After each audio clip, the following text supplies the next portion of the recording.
বিস্তীর্ণ এলাকার যেদিকেই চোখ যাচ্ছে সেদিকেই ধ্বংসস্তূপ। দুদিন আগের কোলাহলে মুখর এলাকাটিতে আজ শুধুই নীরবতা। টাইফুন কালমেগির আঘাতে মৃত্যুপুরীতে পরিণত হয়েছে ফিলিপিনের সেবু প্রদেশ।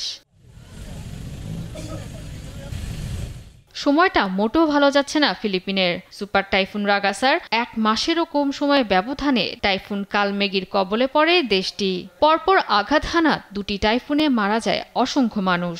ক্ষতিগ্রস্ত হয় অবকাঠামো এবং কৃষিখাত।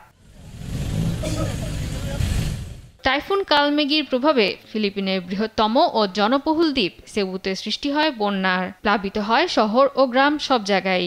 এ কারণে অন্যান্য স্থানের তুলনায় এখানে মৃত্যু সংখ্যাও বেশি। এখনও নিখোঁজ 10 জনের অধিক মানুষ। তবে বেশিরভাগ মৃত্যুর কারণ পানিতে ডুবে যাওয়া। পানি সরে যাওয়ার পর সেখানে এখন জমে আছে কাদার ঘন স্তর। জীবন বাঁচাতে অনেকেই আশ্রয় নিয়েছেন ছাদে। এদিকে ত্রাণ কাজে সহায়তায় এসে সেবুর দক্ষিণে মিন্দানাও দ্বীপে বিধ্বস্ত হয়েছে একটি বিমান।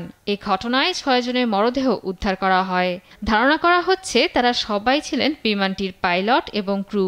অন্য উদ্ধারকারী দলগুলো নৌকা ব্যবহার করে আটকে পড়া মানুষকে উদ্ধার করেছেন। ত্রাণ কাজ সুষ্ঠুভাবে চালাতে সেবু প্রদেশে মঙ্গলবার সন্ধ্যায় ঘোষণা করা হয় দুর্যোগ অবস্থা।